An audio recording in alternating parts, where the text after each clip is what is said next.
We're going to start off our conversation today really talking about the maternal mortality crisis as sort of an anchor. And I think that it's really come into the forefront of sort of like media attention and at the center of our discourse, specifically in OBGYN, about the particularities of the Black maternal mortality crisis. And so I don't know, you all come from different disciplines, but for those in obstetrics and gynecology, it's really become like well known that Black women are experiencing 3 to 4 times the rate of maternal mortality compared to white women in our nation. And that means that they're faring about as well, giving birth here in the United States of America, as women in Malaysia, and actually worse off than those in Mexico and Uzbekistan. I think that one of the most perplexing aspects of this crisis, especially among those who oftentimes we espouse that a lot of the racial disparity that we see in the space of healthcare and health equity, health outcomes, is really, I think people tend to argue, kind of just a proxy for socioeconomic disparity and inequity.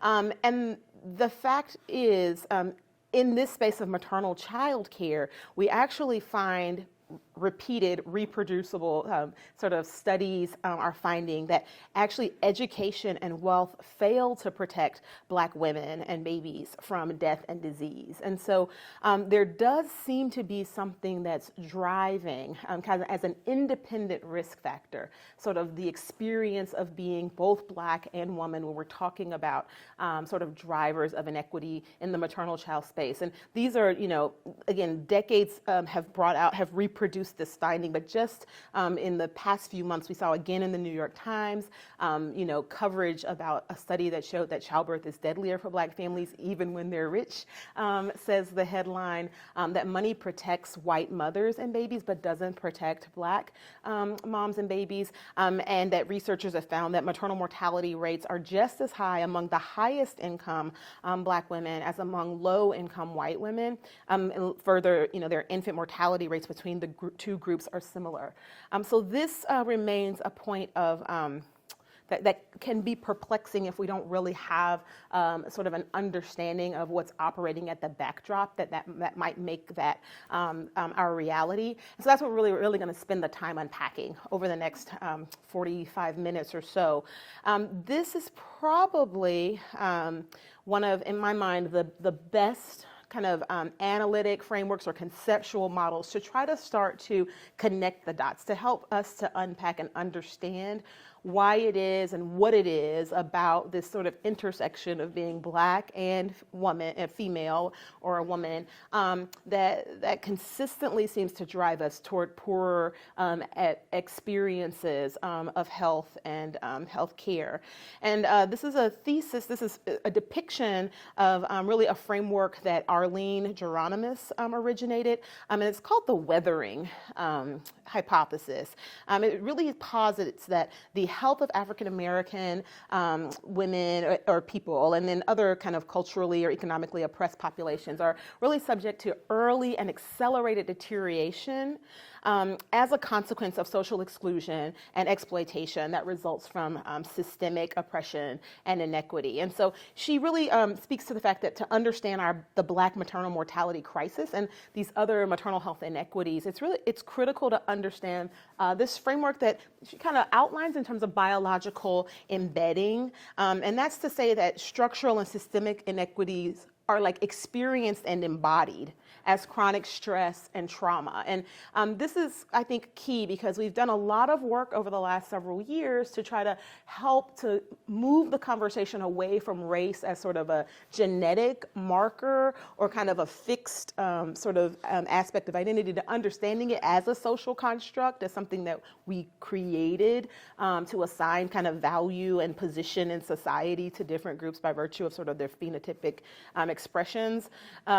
These phenotypic expressions, but I think that there's still a lot of work left to do to understand how that actually translates into biological and physiologic sort of differential expressions and outcomes of health. And so that's what she's trying to do here. She's trying to show how stress and trauma can accumulate over the life course and even be sort of passed across generation to create these physiologic disruptions.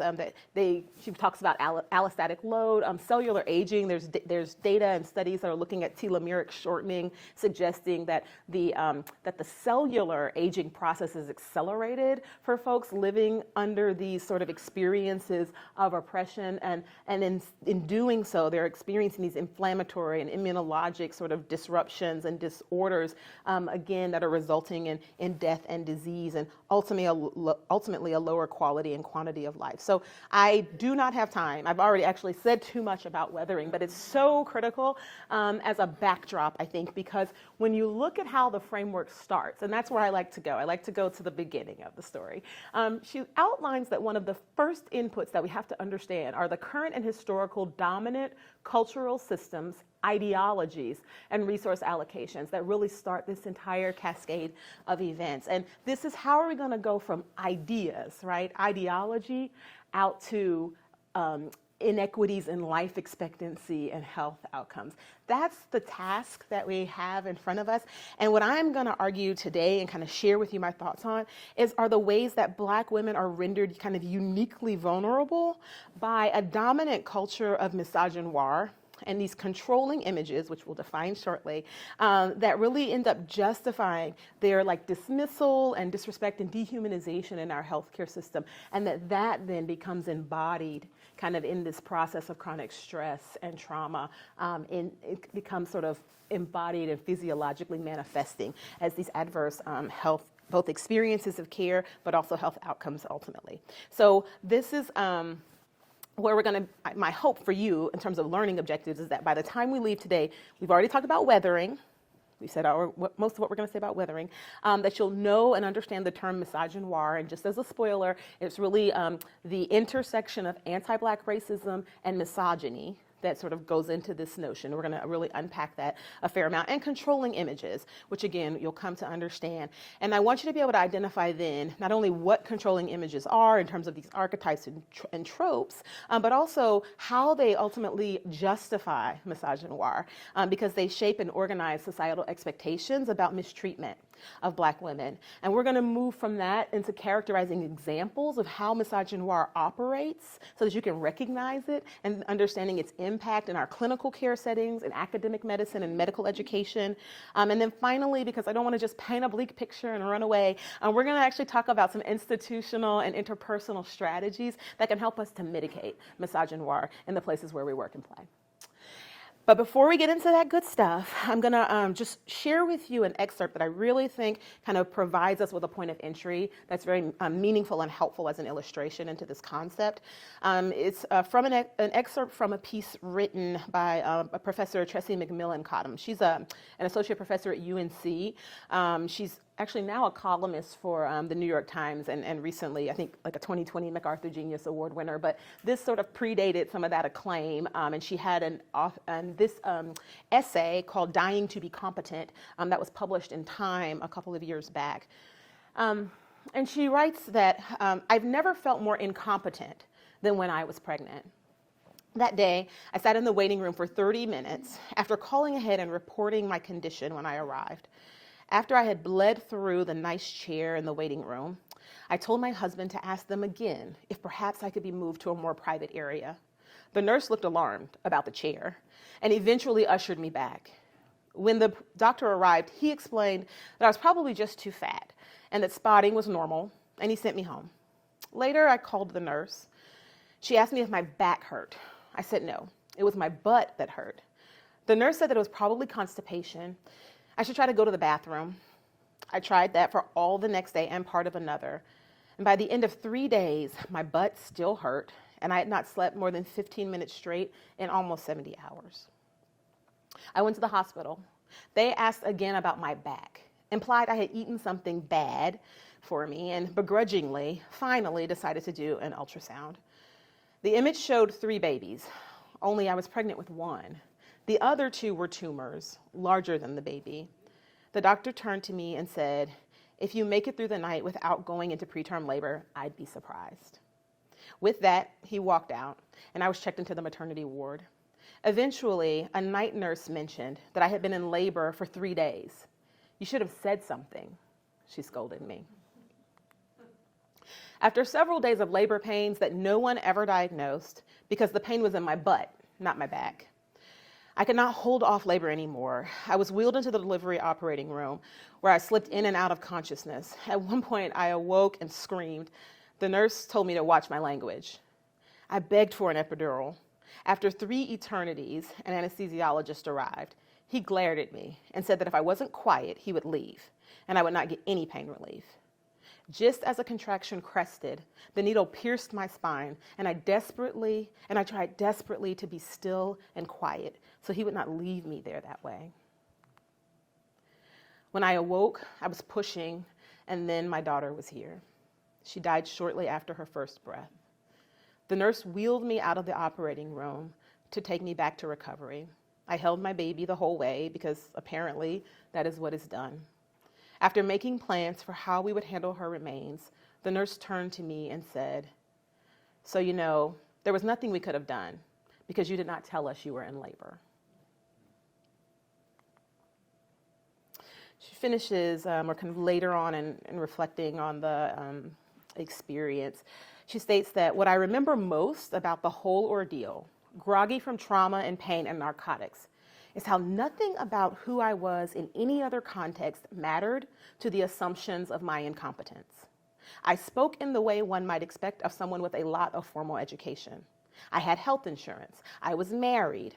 All of my status characteristics screamed competent, but nothing could shut down what my blackness screams when I walk into the room.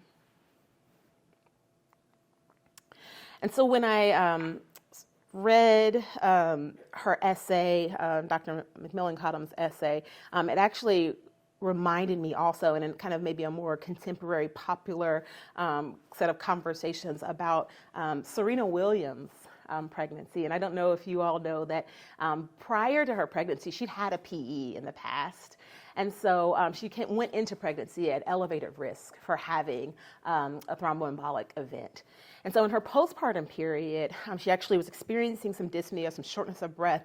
And she actually didn't want to startle anyone in her family, walked out to the hall, found a nurse. She told the nurse, between gasping, that she needed a CT scan with contrast and an IV heparin. She told this to the nurse. The nurse said her pain medicine was probably confusing her and sent her back to bed.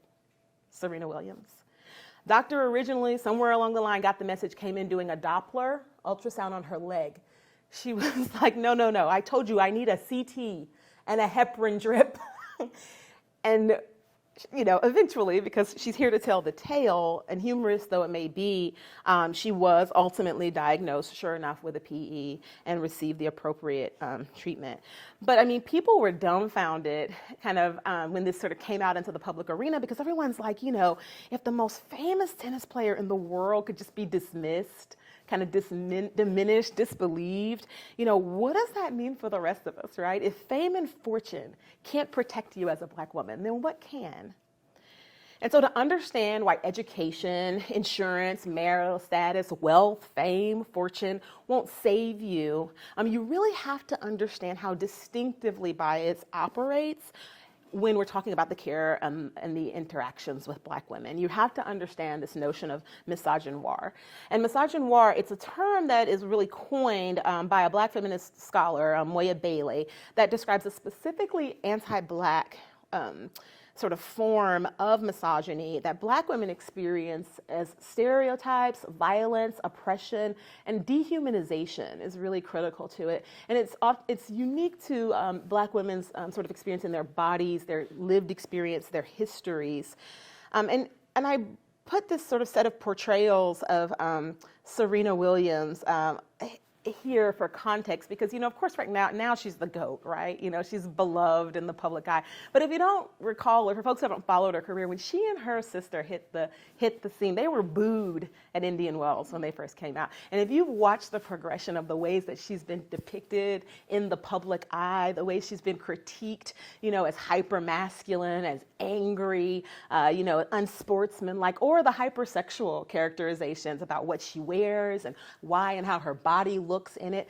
This is all sort of the embodiment. It's sort of the illustration of how misogynoir operates, kind of at the backdrop of what we just accept to be normalized sort of in our society. But this form of kind of violence and dehumanization for Black women really has its roots, like most kind of anti-Black racism in our nation, in slavery, in our nation's history of slavery. And this is interesting, being here in Virginia, that in 1662, there was this really critical kind of pivotal moment when Virginia adopted the legal doctrine of partus sequitur ventrum. And this was a departure. This stipulated that the status of the child born to enslaved women would follow that of the mother. And this was a departure because it had been patrilineal sort of in the, in England, kind of in Great Britain, they had had a patrilineal model so that your status would actually follow that of your father. But this was key for both economic and social reasons and the implications here in the colonial context, because now this meant that enslavement was an inheritable status. And this completely changes the game in terms of how we understand and positioning Black women's reproduction and child rearing becoming a centerpiece for a system of chattel slavery and for economic prosperity in our new nation, right? Because at this point, I was just reading actually about Virginia in particular in the history. When this law was passed, actually the largest export and the largest driver of the economic prosperity was actually tobacco, right? That's what the labor was being brought in, the free labor to support. But by the 18th and 19th century, it was actually the slave trade itself. And so the trade, the walls closed, and now the actual way to turn your profit, right, the most expedient manner to do so is actually through breeding Black women. And that became, breeding and trading enslaved people became the largest driver of the economy here in Virginia by, over that course of that century. So this was a critical turning point. And it's important to sort of understand that context because we have to understand that this is when society really starts to monetize, commodify, and exploit Black women's labor. And I argue that they do so on three fronts. We'll kind of walk through Black women's physical labor, their reproductive labor, and their emotional labor coming to be commodified and exploited. And so we have to create narratives to sort of justify this exploitation. That's kind of how these ideologies take root and become established. So these narratives really become like archetypes, and they essentialize Black women as existing for the functions that they serve to maintain like white supremacy in this new capital kind of capitalist setting. And so 3 of them I'll highlight for you because we'll carry forward like what that implications are for our care of Black women. The first is the mammy archetype. Mammy is sort of submissive, and she really exists for emotional labor. So she puts aside her own needs in service of white caretaking needs and domestic servitude. And she kind of in more contemporary renderings is portrayed as one who basically sort of like the Black best friend. If you kind of watch movies through the 90s and the early 2000s, the more contemporary renderings that we might be familiar with as younger crowd are those, kind of, they're just like the sidekick, and they're there really to support, not really have dimensions of their own. They're usually pretty 2D and just there to support, usually sort of a white main character. So that's sort of like the mammy piece and how it's evolved. If you look at the second piece, you've got the Jezebel sort of archetype, and the Jezebel exists for reproductive labor. Okay, she meets like the sexual and economic interest of white men in sort of the historical context of the time, but then also, she kind of justifies like sexual victimization, the breeding piece, because it's essentially she was born to breed. So this cast forward into this hypersexual kind of seductress kind of image of Black women, almost a deviance that sort of is introduced. And if you look into more contemporary portrayals, you see renderings of like welfare queens and people who are just kind of out there like having babies, willy-nilly, this whole kind of licentious piece that comes with that. So we'll again come back to that. The last though that you need to understand about these archetypes is sapphire. And so the sapphire is considered like sassy or abrasive. And this is really the image that sort of exists to justify the physical labor elements, right? She's hyper masculine, she's emasculating, aggressive, like she really exists to do that physical labor. And, if you fast forward into kind of our present day contemporary tropes and notions, she kind of evolves into this like angry Black woman, right, whose aggression is really emasculating for Black folks and threatening for white folks. And so these are some of these kind of archetypes that come to play, and they're what Patricia Hill Collins actually calls a set of uniformly negative controlling images that are constructed about Black women. And so controlling images, they're more than just stereotypes, because I think it's easy to say, okay, you're talking about stereotypical notions, but controlling images are actually designed to make racism, sexism, poverty, and other forms of social injustice appear to be natural, normal, and inevitable parts of everyday life. And what she's really arguing here is that the important difference from stereotypes, because we all have stereotypes and prejudgments about different groups and different people, othering happens all the time. But she talks about these controlling images as being rooted in power differentials, stating that the work that they do is to organize people's perceptions and expectations in a manner that then has material consequences because it reinforces oppressive ideologies that sort of subjugate and objectify. And so controlling images are also described as really working together as a constellation of images. And that's the challenge for Black women throughout history, is that they've been uniformly negative. Again, it's sort of this cast of characters that work together to reinforce this particular worldview. In the context of maternal child health, you can sort of see this above set of controlling images that sort of had really, I would say, dire and detrimental effects on the inequitable care of Black women and children, because Black women have been kind of minimized into these two-dimensional characters as being either too stupid, too deviant, or, too angry to parent. And these tropes then perpetuate kind of bias and sometimes racist behaviors by healthcare professionals that are treating Black women, particularly when they're seeking maternal child health or in the perinatal care setting.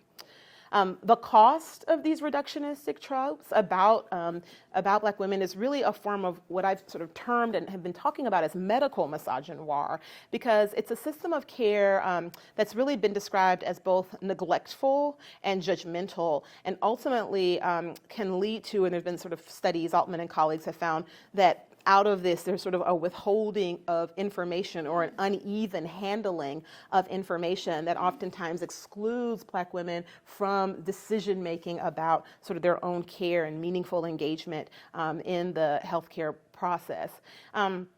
It's actually interesting because it plays out this notion of neglectful care in the excerpt that we saw earlier.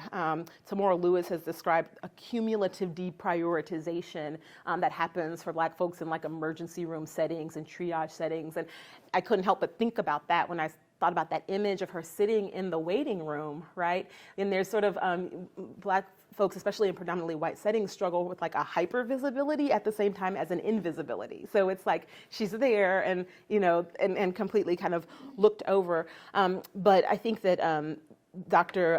McMillan Cottom gives us some additional insight with this comment where she says that everything about the structure of trying to get medical care has filtered me through assumptions of my incompetence. There it was, what I'd always been afraid of, what I must have known since I was a child I needed to prepare to defend myself against. And it would take me years to accept this was beyond my control. Like millions of women of color, especially Black women, the healthcare machine could not imagine me as competent, and so it neglected and ignored me until I was incompetent. On the front of judgmental care, I think for those of us who practice in this space, we know that there are judgments that are being made about pregnant women and pregnant people's sort of the validity of their claims and concerns all day long, right? So there's sort of the validity of their pain complaints, which we know results in inadequate pain management in and after delivery. There's judgments about their respectability, and that's based on everything from how old they are to whether they're married, what their appearance is like.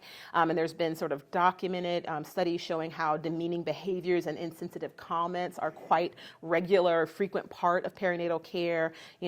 Comments about baby daddies, about Black sounding names, and the ways that that this sort of creates a climate and a culture of kind of exclusion, unbelonging, othering, and diminishment for our patients that we're caring for. Even assumptions about caring and what our model of like a good parent is. Talk about some of these studies talk about NICU visitation and how assumptions are made about the good parents that are able to be at the bedside doting, and those that must not care because they're not there, without any awareness that some people have jobs that they can't not show up for if they're going to put dinner on the table for their other kids.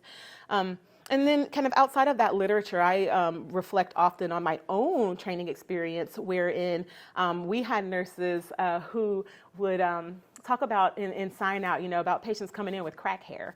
And this is sort of coming out of this like early 2000s. And so, we'll talk a little bit about sort of how, sort of that moment, but, there's, sort of a disparaging notion about people whose hair was like standing up and kind of on their heads and things. And I remember feeling so uncomfortable in that space, but you're an intern. You don't want to get on the bad side of the nurses. You never want to get on the bad side of the nurses, especially not as an intern. But I remember distinctly thinking about the fact that if you put me in one of these beds and I'm sick, I'm not well, and I'm sitting in that bed for 2 days, you walk in, I'm in a blue gown, and I will have crack hair. Like my hair will be standing all over my head because that's what would happen to my hair. And I was like, should it matter? Does it matter? I have 3 Ivy League degrees. Should that matter? Or should everyone, without regard of whether their hair stands up or lays down, be being treated with respect and regard and dignity? And so these are sort of these moments where it's so normative. It's so like, it was just like a little joke, a little levity. We talked about people are trying to like break up the challenge of the day, but it comes at the expense and it reifies these notions of lesser status for the patients that we care for. And I want to say that it's more than just like not nice, sticks and stones may break your bones, but the point that Patricia Hill Collins is making about how this ends up operating is that these judgments actually then ultimately result in disparate social work consultations, child protective service referrals, like there's tangible, meaningful, and harmful outcomes that come, not just sort of a notion that like, people aren't being nice. And so you can draw really direct lines between the 90s war on drugs and how this backdrop of assumptions and ideas about Black women sort of move all the way into the policy realm, right? So in the 90s, we had the war on drugs, and we had these sort of tropes about welfare queens, which I've mentioned, unfit mothers, right? Giving, birth to crack babies, which ultimately science would entirely debunk, and that those crack babies were going to grow up to be super predators. This all laid the foundation of not only sort of demonizing Black women as parents, but also really some of the building blocks for the prison industrial pipeline.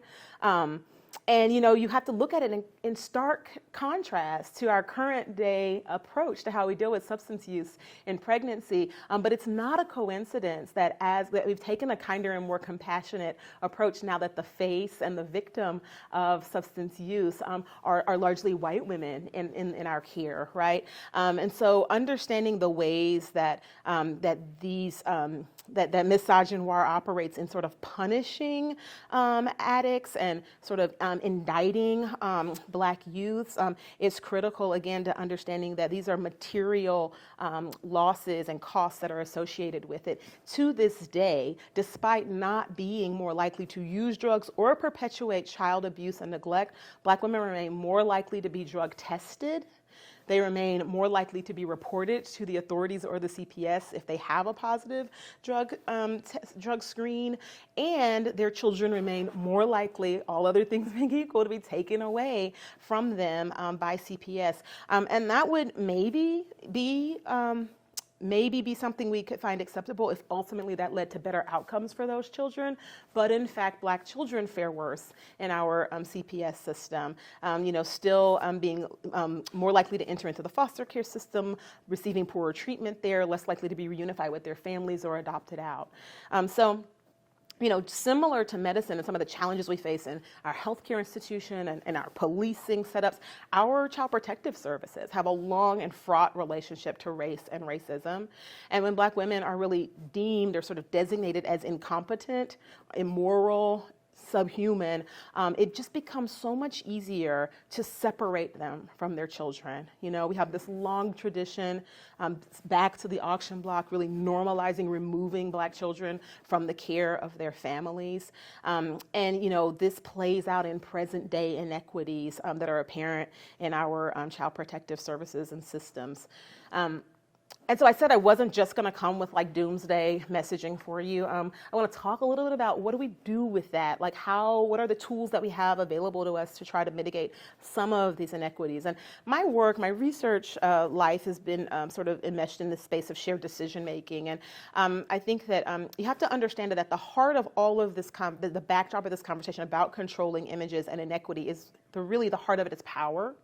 And so I've really studied shared decision-making, thinking about it in the doctor-patient context as a mechanism to try to mitigate maternal health inequities by shifting sort of the power differential, by humanizing, elevating, and centering, Black pregnant people.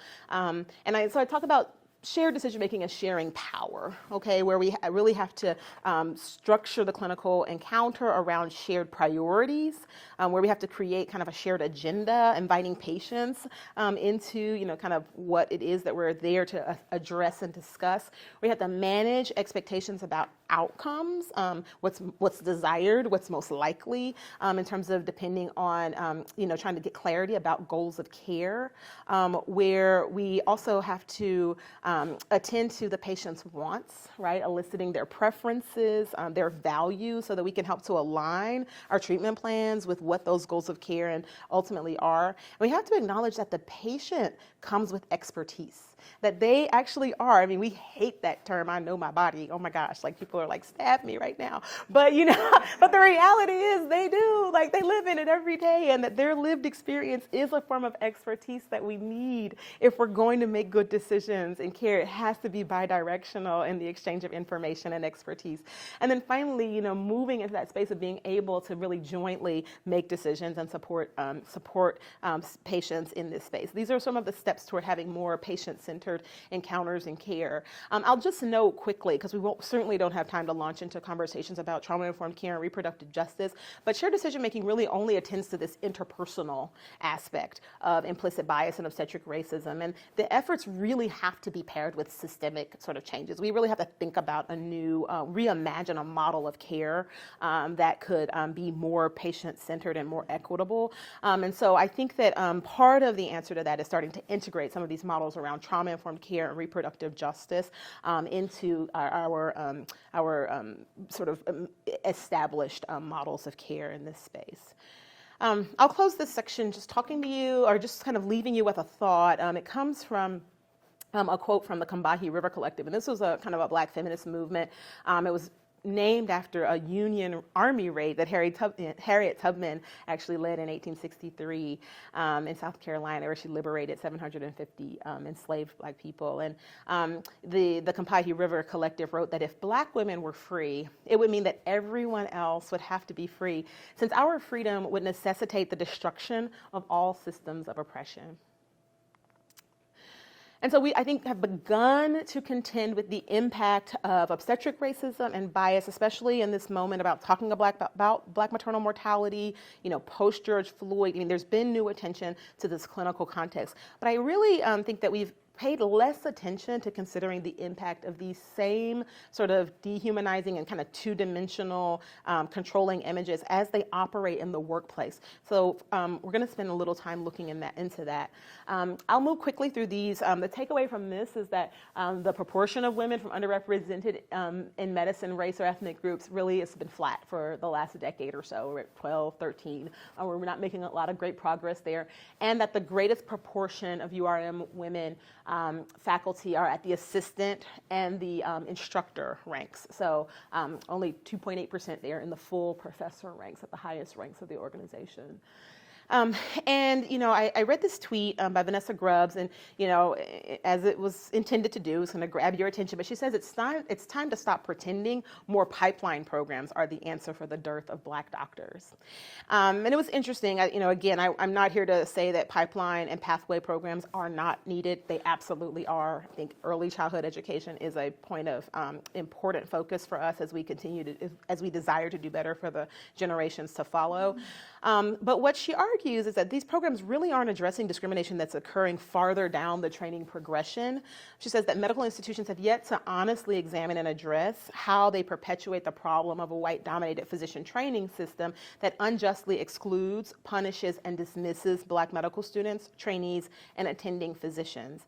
And this is all, that's a quote from a piece that Usha Lee McFarling would publish on, that really was trying to bring attention to the disproportionate rates of dismissal for Black residents from residency programs, where they only make up 5% of medical residents. They're actually accounting for 20% of the expulsions from residency programs. So these are trainees who've crossed every single hurdle, right? Probably top of their class. They were able to get into college. They were able to get out of college with high enough grades and MCAT scores to get into medical school. They were able to complete medical school and get into residency. And we're almost at the finish line, and we are disproportionately by droves dismissing Black residents before they can enter into the workforce. And so she talks about this as a culling, right? And a long hidden and dismissed, ignored sort of fact about how the larger medical establishment is operating and undermining workforce diversity.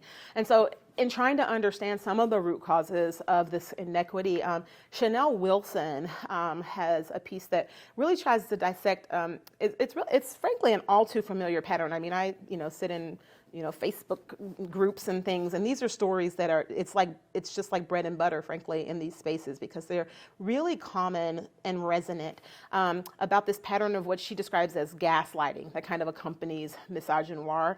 And without kind of walking you through it, she's talking about a phenomenon that is whereby Black residents, in particular Black female residents, because it's just from an OBGYN who was writing this, are scrutinized more closely and judged more harshly and penalized more severely based on sort of a cascade of events that really starts with this assumption of incompetence in many regards, right? We're having conversations about how are we going to diversify our programs without lowering our standards, right? I mean, we hear those conversations left and right as though those two things are one and the same.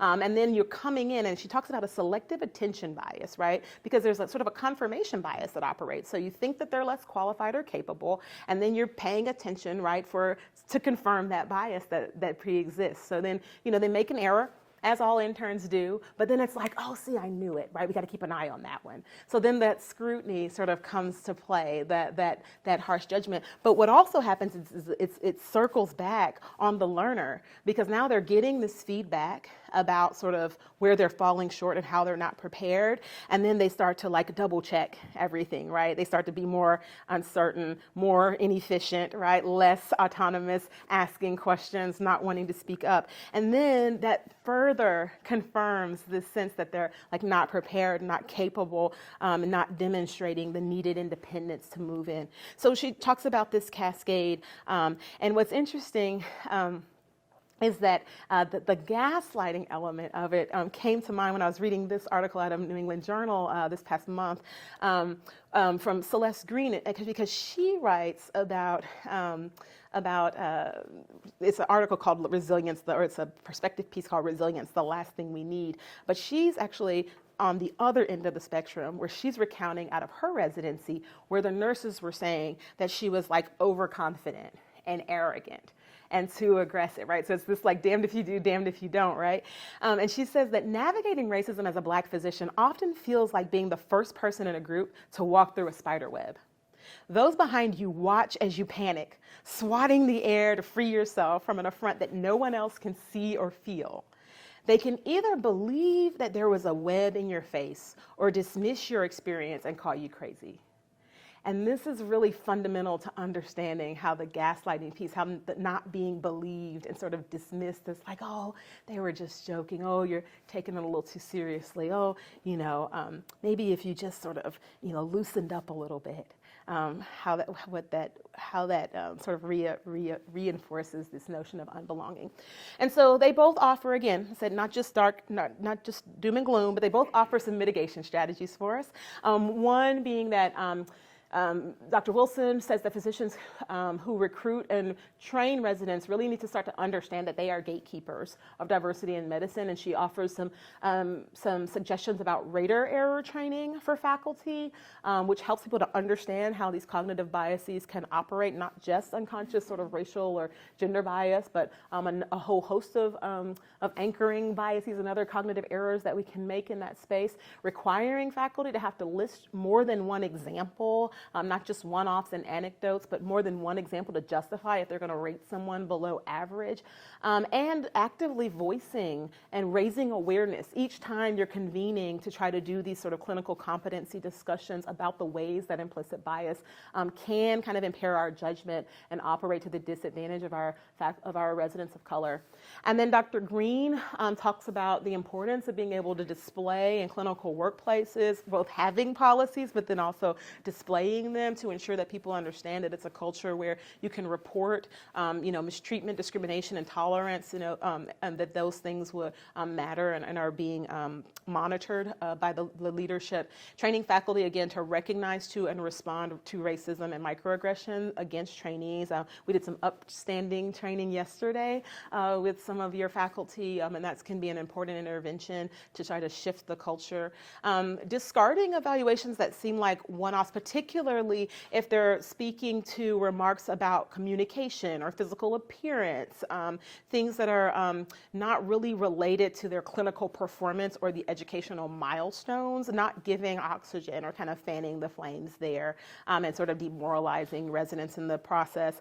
And then also incorporating mentorship of URM training into some of your kind of promotion expectations and requirements and things. So these are suggestions for things to consider in the space of medical education.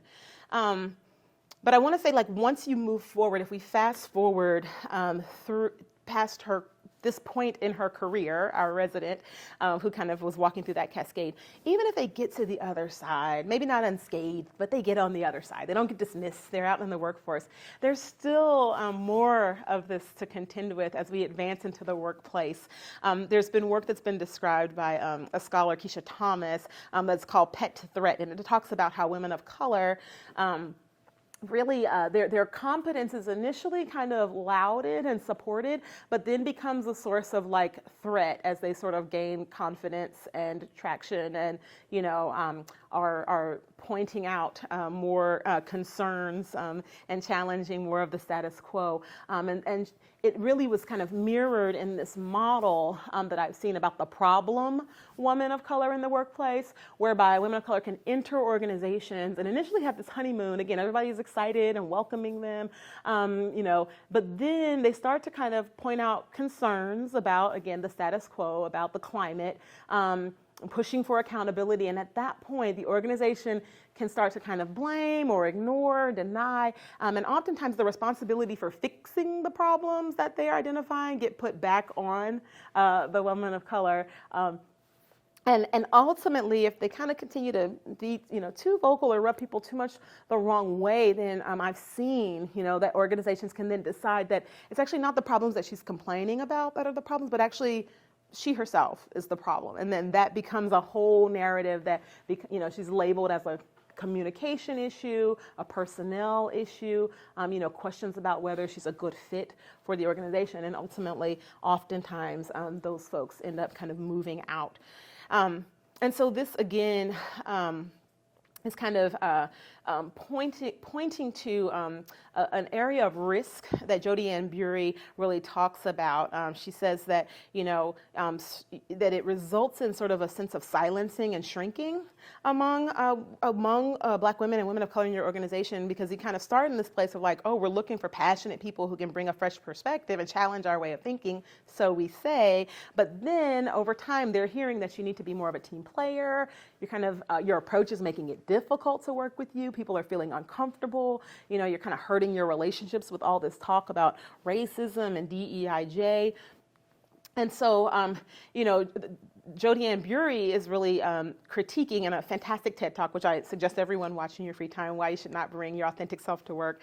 It's not so much saying advocating for inauthenticity, but she's saying that the call to brave the work with more authenticity actually undeservedly disadvantages people of color in your organization who are already tasked with chronically battling bias. She talks about, coming into the workplace and being told, oh, come as you are. She gives an analogy of being invited to a Halloween, kind of party. Oh, you don't have to dress up, just come as you are. And then she says, that she gets there and like everyone's in a costume and they're actually giving out points and prizes for costumes, right? And she's the only one there who doesn't know what the expectations are. And so this is where she kind of lands with this talk. She says, coming just as we are when we're the first, the only, the different, or one of a few can prove too risky. So we wear the costume. We straighten our curly hair for interviews. We restate our directives as optional suggestions. We talk about the weather instead of police brutality. We mourn Breonna Taylor alone. We ignore the racist comments our supervisor makes. We stop correcting our mispronounced name. We ask fewer questions. We learn to say nothing and smile. And then we're told we have imposter syndrome. I'm going to finish this up telling you a little bit about imposter syndrome. Tulshay and Burey actually team up for an HBR Harvard Business Review piece in 2021 that's really outstanding. And they are really critiquing sort of this widespread notion that like women, in our organizations suffer imposter syndrome. We got to get them some training. We got to send them to a conference. We got to talk about it.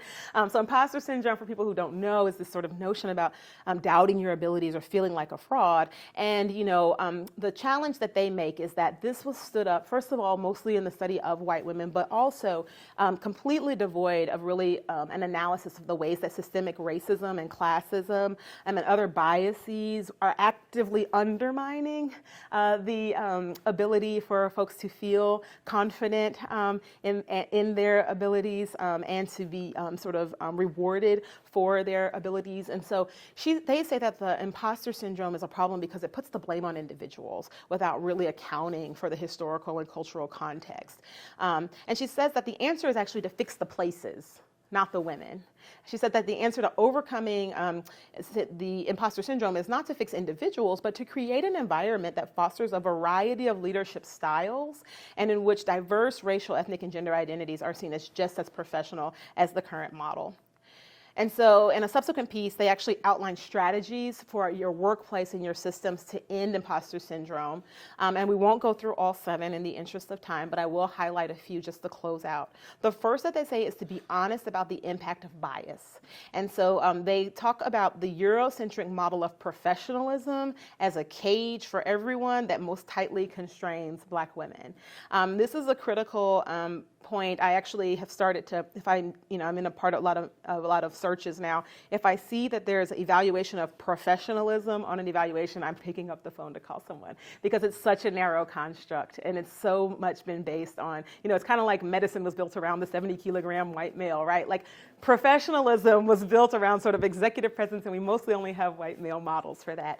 And so thinking about ways to enlarge in, right, to say that these standards are really rigged against women and women of color, and they can reinforce this notion of like self-doubt and unbelonging. I love this thing by Dove, this campaign where they said, one is professional, one is distracting. One is professional, one is unpolished. One, isn't a fit for the culture. And so really querying what we've accepted as markers of professionalism is going to be key. And then they talk about being data-driven and rigorous. They talk about sort of using data to understand where in the process and what specific processes are creating barriers for women and people of color to advance. Where are we losing people along our pipeline? They talk about measuring employee sentiment, looking at climate and belonging. They talk about assessing your organization's performance around average time to promotion, around pay equity. So it's starting to get serious about data to understand where are we starting and whether or not we're getting closer to our goals or farther away. And then they talk also about sponsorship and mentorship of women of color. And I love this quote because it says that most men don't walk into the workplace on day one saying, here I am, I deserve to be CEO, I've got everything it takes. We all have met folks who do indeed walk in day one thinking this. But for the most part, she argues that men are getting reinforcement from senior people who see themselves reflected in those guys. And we've really kind of failed to take into account the role that this constant reinforcement and encouragement is making in making men appear to be more confident or kind of self-promoting.